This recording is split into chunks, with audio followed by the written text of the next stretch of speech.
వస్తుంది మీసం ఇది అన్నీ వాస్తవం. అవసరమా అంటే అవసరం, కాదంటే కాదు. కేవలం గుండెతో ఉన్నవాళ్ళు ఉన్నారుగా, ఆడమ్మగా ఉండొచ్చుగా. కాబట్టి ఎలా ఉన్నారు అలా ఉన్నారు ఎవరెవరికి చెప్పుకున్నప్పటికీ వారి పద్ధతులు ఆచారాలు. ఒక అసవం జరిగింది, గుండు కొట్టించుకోవాలి. అసవం జరిగినా కొంతమంది గుండుతో పని లేదు, అదంతే. వాళ్ళ ఆచారం ఎక్కడి నుంచి? భూమి విశాలమైంది, శివుడు విశాలమైనాడు, శివుడు జీవులు ఉన్నారు, జంతువులు ఉన్నాయి అని ఎవరైనా కనిపెట్టారా? ఉంటే అసలు ఉంటే నువ్వు దూకు, అది బూడిద అవుతా. చంద్రులో ఉన్నారు అంట, ఉండొచ్చు, అగ్ని భక్షిస్తుంది. చంద్రుడు ఇంకా మనిషి కొయ్యలాగా బాగా గడ్డగట్టిపోతాడు. శవం శవం అంటే శరీరంగా ఉన్న శవం శవం అయిపోతాయి. ఎన్ని లక్షల సంవత్సరాలైనా మంచుగడ్డలు అలాగే ఉంటాయి, చెడకుండా చేస్తుంది. అంతేగాని బ్రతకచ్చు బ్రతకపోవచ్చు. అట్లాంటి ఇంకా కొన్ని మా సముద్రాలు దగ్గరలో హిమాలయాల ప్రాంతాల్లో అంత మంచుగడ్డల లోపల కూడా జీవులు ఉన్నాయి. మంచుగడ్డలో కూడా కొంచెం కడిగితే జీవం బయటకు వస్తుంది. అంటే జీవుడు అన్ని చోట్ల పోతారు. అదే సూర్యులో బతుకుతున్నాడా లేదా చూసి వచ్చి చెప్పేవాళ్ళని, మిగతా వాటిలో చూసి చెప్పి రావచ్చు. అది అదేవిధంగా నేను ఉన్నాను, నేను ఎక్కడి నుంచి వచ్చింది, ఎక్కడ పుట్టింది? లోపల బయట. లోపల లోపల బయట అన్నవాడెవరు? కాదు. నువ్వు ఉంటే లోపల బయట, నువ్వు లేకపోతే లోపల బయట ప్రసక్తే లేదు. అంటే నువ్వు దేవదశ నాలో చూస్తావు. నేను మాట్లాడుతున్నా ఆత్మలు, నేను లోపల చూస్తాను, అంత చూస్తుంటాను. వాస్తవంగా ఇవన్నీ తప్పు రేట్లు అనే కన్నా పాక్షికం, ఏకపక్షం.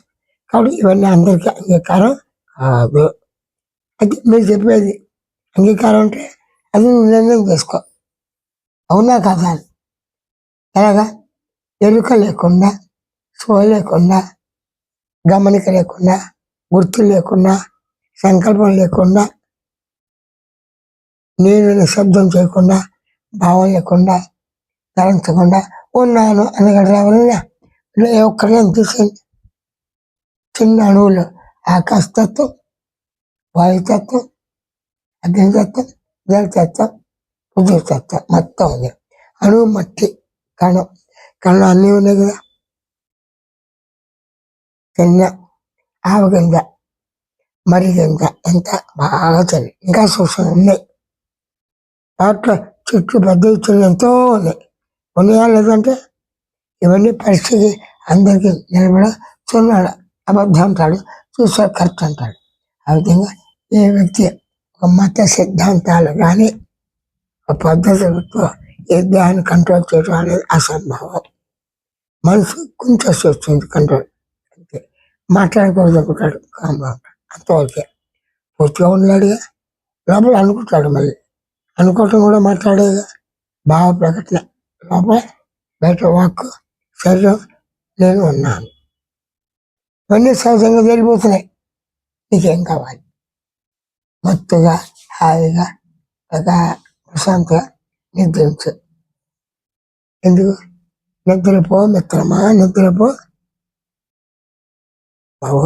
నిద్ర బాగుంటుందా నాయన? రాత్రి ప్రయాణం అయ్యావు, తగ్గలేదు కదా, నిద్రపో. నిద్రపో అంటే నిద్ర పో, నీ దూర, నీవే నిద్రిస్తావు, నీవే నిద్రపోతావు, నీవే వస్తావు అని గ్రహించి ఊరకుండా. నీవే కళ్ళగంటావు, కళ్ళు చూస్తావు, మంచి చెల్లు బాధ వస్తావు, సుఖపడతావు. నీవే గుర్తించావు, గుర్తించి సాగా. నీవే శరీరం నాకు కదులుతుంది, కానీ కొంచెం చల్లగా చలి, కొంచెం వయసును బట్టి నొప్పులు, పొద్దుంచే జలుబు, అందువల్ల ఇక కదులుతున్నా. రోజు ఇలా కదలంగా. ఇవన్నీ నేను గుర్తించి, నన్ను గుర్తించి తెలుసుకున్న తర్వాతే నేను దేహాన్ని గుర్తిస్తున్నా. కానీ నువ్వు గుర్తించేవాడిగా, గమనించేవాడిగా, తెలుసుకునేవాడిగా సదా ఇప్పుడు నిరంతరం ఉన్నావు. ఇది స్వయ అనుభవం, అవగాహన. ఇది స్వయం శృతి అవగాహన, ఇది స్వయం జ్ఞాన అవగాహన, ఇది స్వయం గమనిక అవగాహన, ఇదే ఉనికి అవగాహన, అనుభూతి అవగాహన, ఆనంద అవగాహన, మౌన అవగాహన, పరిపూర్ణ అవగాహన అని స్వేచ్ఛతో స్వేచ్ఛంతో నేను కోరుకున్నాను. మీరు అలాగే ఉండండి.